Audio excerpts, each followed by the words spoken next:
नमस्कार दोस्तों, स्वागत है आपका एक कदम अध्यात्म की ओर में। पौराणिक मान्यताओं के अनुसार भगवान परशुराम को विष्णु जी का अवतार माना जाता है। उनके पिता का नाम ऋषि जमदग्नि था और उनकी माता का नाम रेणुका था। उन्होंने पुत्र के लिए एक महान यज्ञ किया था। इस यज्ञ से प्रसन्न होकर इंद्रदेव ने उन्हें तेजस्वी पुत्र का वरदान दिया और फिर अक्षय तृतीया को परशुराम जी ने जन्म लिया। ऋषि जमदग्नि और रेणुका ने अपने पुत्र का नाम राम रखा था। राम ने शस्त्र का ज्ञान भगवान शिव से प्राप्त किया था। शिव जी ने उन्हें प्रसन्न होकर अपना फरसा यानी कि परशु दिया था। इसके बाद वे परशुराम कहलाए। परशुराम को चिरंजीवी माना जाता है, यानी कि वे आज भी जीवित हैं। उनका जिक्र रामायण, महाभारत और सतयुग में भी किया जाता है। कहा जाता है कि कलयुग के अंत में जब विष्णु जी का कल्कि अवतार होगा, तब भी परशुराम आएंगे। पौराणिक कथाओं के अनुसार परशुराम के 4 बड़े भाई थे। उनका नाम रुक्मवान, सुसेनु, वसु और विश्वावसु था। एक दिन सभी भाई फल लेने के लिए वन में चले गए।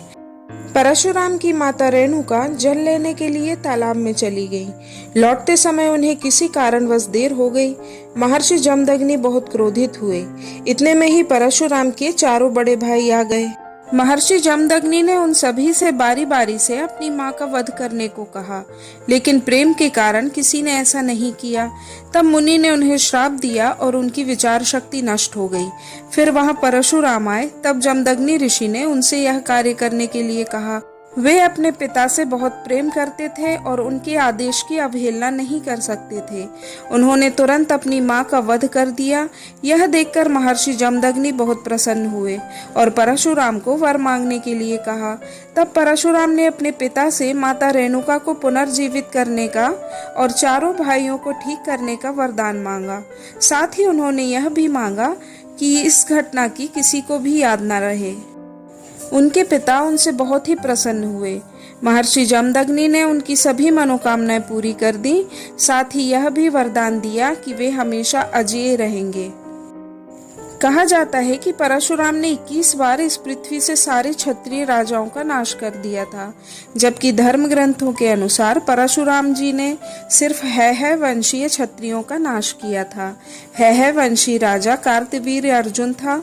इसे सहस्रार्जुन के नाम से भी जाना जाता है। इसने अपने गुरु दत्तात्रेय को प्रसन्न करके वरदान के रूप में उनसे 1000 भुजाएं प्राप्त की थी, इसलिए इसे सहस्रार्जुन के नाम से जाना जाता है। परशुराम के समय में हैहय वंशी क्षत्रिय राजाओं का अत्याचार था। एक बार सहस्रार्जुन उस वन में शिकार के लिए गया जिस वन में परशुराम के पिता जमदग्नि का आश्रम था। सहस्रार्जुन अपने सैनिकों के साथ उनके आश्रम में पहुंचा। ऋषि जमदग्नि ने अपनी गाय कामधेनु की सहायता से सहस्रबाहु और उसके सैनिकों का राजसी स्वागत किया और उनके खान पान का प्रबंध किया। कामधेनु का चमत्कार देखकर सहस्रबाहु उसे पाना चाहता था। उसने जमदग्नि से कहा कि वे अपनी गाय उसे दे दे, किंतु जमदग्नि ऋषि ने कामधेनु को नहीं दिया। उनके इनकार करने पर सहस्रबाहु ने अपने सैनिकों को आदेश दिया कि वह कामधेनु को बलपूर्वक अपने साथ ले चले। सहस्रबाहु कामधेनु को अपने साथ ले गया और साथ ही ऋषि जमदग्नि का वध भी कर दिया। उस समय परशुराम जी आश्रम में नहीं थे। जब वह आश्रम में आए और इस घटना के बारे में सुना तो परशुराम जी बहुत क्रोधित हो गए। वे अपने कंधे पर फरसा रखकर सहस्रार्जुन की राजधानी माहिष्मति, जिसे आजकल महेश्वर के नाम से भी जाना जाता है, की ओर चल पड़े। उन्होंने माहिष्मति नगरी को घेर लिया।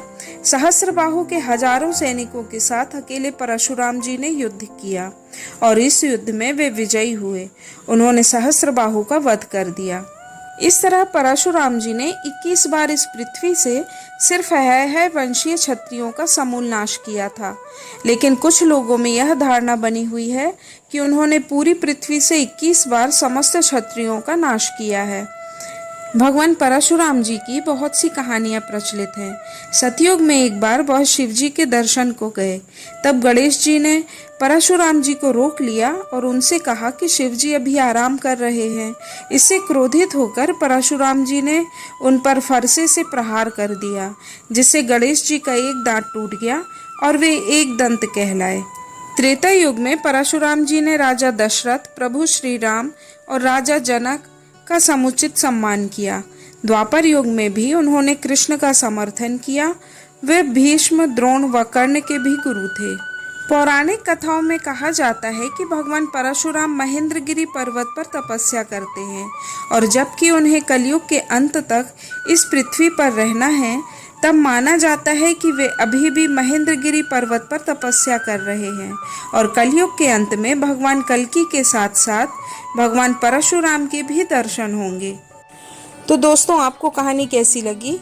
अगर वीडियो पसंद आई हो तो आप कृपया इसे देखें और शेयर भी करें और साथ ही सब्सक्राइब जरूर करें। धन्यवाद। नमस्कार।